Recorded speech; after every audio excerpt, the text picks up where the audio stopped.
Phone tapping వ్యవహారంలో నందకుమార్ విచారణ ముగిసింది. తన ఫామ్ హౌస్లో జరిగిన ఎమ్మెల్యేల కొనుగోలు వ్యవహారంపై సిట్ అధికారులు ప్రశ్నించారని నందకుమార్ తెలిపారు. ఎమ్మెల్యేల కొనుగోలు వ్యవహారంలో తన ఆడియోలు బయటకు వచ్చాయని, తన ఫోన్ ట్యాపింగ్కు గురైందని అప్పుడే అనుమానం వచ్చిందన్నారు. ఫామ్ హౌస్లో వీడియోలు ఎలా బయటకు వచ్చాయి, ఆడియోలు ఎలా లీక్ అయ్యాయని సిట్ అధికారులు ప్రశ్నించారని తెలిపారు.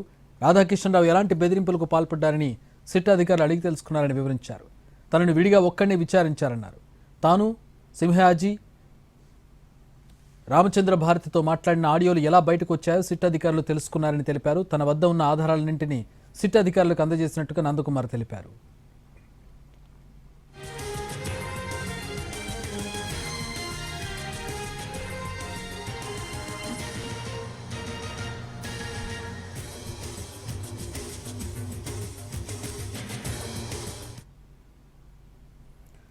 ఫోన్ ట్యాపింగ్కి సంబంధించి అలాగే ఇన్వెస్టిగేషన్కి సంబంధించి నందకుమార్ ఏం చెప్పారు? మా ప్రతినిధి రవి మరిన్ని వివరాలు అందిస్తారు.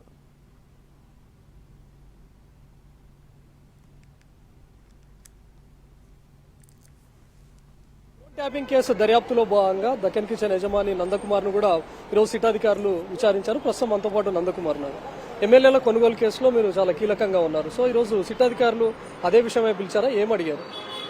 సిట్ అధికారులు పిలిచేది ఏంటంటే అసలు ఈ ఎమ్మెల్యే కొనుగోలు కేసులో ఈ ఆడియోలు ఈ వీడియోలు బయటికి ఎలా వచ్చాయి ఒకటి ఫస్ట్ ప్రధాన అంశము. తర్వాత నా హోటల్ డిస్మెంటల్ చేసింటో రాధాకిషన్ రావు అనే వ్యక్తి ఏ విధంగా నిన్ను ఇబ్బంది పెట్టాడు, నీకు రాధాకిషన్ రావు ఎలా పరిచయము, ఎప్పటి నుంచి పరిచయము, దీంట్లో ఇంకా ఏ ఆఫీసర్లు నేను ఇబ్బంది పెట్టారనే దాంట్లో వాళ్ళు విచారించారండి. నేను ఉన్న విషయాలన్నీ చెప్పాను. అండ్ ఎమ్మెల్యే కొనుగోలు కేసు అయితే అందరు తెలిసిందే.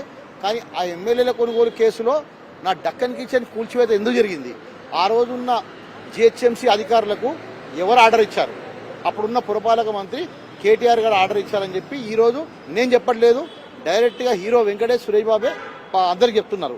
మాకేం సంబంధం లేదండి, వాళ్ళే చేశారని చెప్పి చెప్తున్నారు. సో ఈ కేసులో హీరో వెంకటేష్ గారి పాత్ర, హీరో సురేష్ బాబు గారి పాత్ర, రానా గారి పాత్ర ఏంటి అని తేరాలి. వాళ్ళని కూడా సిట్టుకు పిలవండి.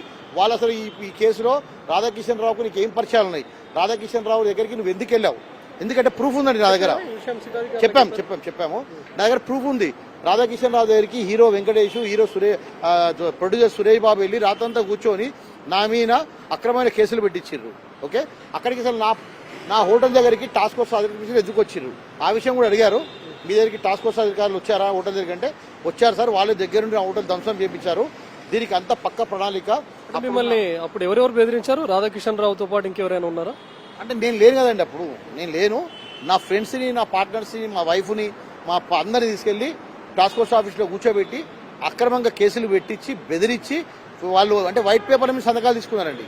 ఇప్పుడు నా ఫ్రెండ్స్ ఉంటారు కదా, పిలవడము, కేసు పెట్టకుంటే ఎమ్మెల్యే కొనుగోలు కేసులో మిమ్మల్ని ఇరికిస్తామని చెప్పి భయాందోళనకు గురి చేసి అప్పుడు ఒక సిట్ ఫామ్ చేశారండి. ఫస్ట్ సిట్టు, సెకండ్ సిట్ కాదు, ఏది ఎమ్మెల్యే కొనుగోలులో ఒక సిట్ ఫామ్ చేశారు.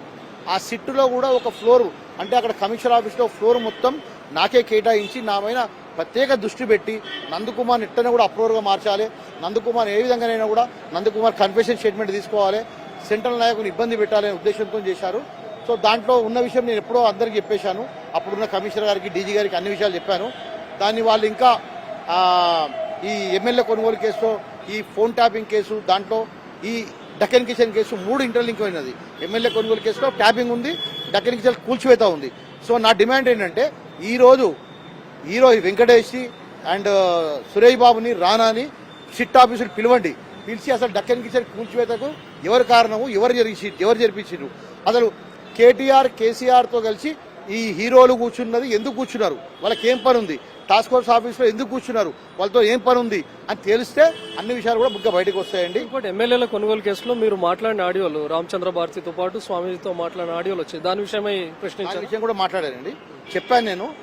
ఆడియో 1 నేను రోహిత్ రెడ్డి గారు మాట్లాడాం, ఆడియో 2 నేను రామచంద్ర భారతి గారు మాట్లాడాం, ఆడియో 3 నేను రామచంద్ర భారతి సింహాజీ మాట్లాడాం. సో నేను సార్ వాళ్ళకి ఏం చెప్పారంటే అసలు ఆడియో 1 సరే ఎమ్మెల్యే గారు రికార్డింగ్ చేసి అనుకుందాం, ఆడియో 2 ఆడియో 3 ఎవరు రికార్డింగ్ చేసిండ్రు, అవి ఎట్లా బయటకు వచ్చాయి, సీఎం చేతికి ఎట్లా వచ్చాయి, ఇదే కదండి ఇన్వెస్టిగేషన్ సింపుల్. అదే అప్పుడున్న సీఎం చేతికి ఎట్లా వచ్చాయి, ప్రెస్ మీట్ ఎట్లా పెట్టిర్రు, ఫామ్ హౌస్ కేసులో ఉన్న ఏకైక సాక్ష్యం వీడియో రికార్డింగ్స్ అండి. ఆ వీడియో రికార్డింగ్స్ కూడా వచ్చాయి కదా. సో వీడియో రికార్డింగ్స్ ఎవరిచ్చిండ్రు, ఆడియో రికార్డింగ్స్ ఎవరిచ్చింది తెలిస్తే ట్యాపింగ్ కేసు క్లోజ్ అవుతుందండి, అంతే సింపుల్. పిలుస్తా అని చెప్పాడు. అవసరం ఉంటే పిలుస్తా అన్నారు. ఇంకా మనం అక్కడ కేసు విచారణలో ఉంది కాబట్టి ఇంతకంటే నేను ఎక్కువ చెప్పలేనండి. సో నందకుమార్ను 2 గంటల పాటు విచారించారు సిట్ అధికారులు. ముఖ్యంగా ఎమ్మెల్యేల కొనుగోలు కేసు విషయంలో ఏం జరిగింది, ఆడియోలు ఏ విధంగా బయటకు వచ్చాయి. నందకుమార్ మాజీ ఎమ్మెల్యే పైలట్ రోహిత్ రెడ్డితో మాట్లాడినటువంటి ఆడియో కానీ, అప్పుడు సింహయాజులతో మాట్లాడాడు, రామచంద్ర భారతితో మాట్లాడాడు.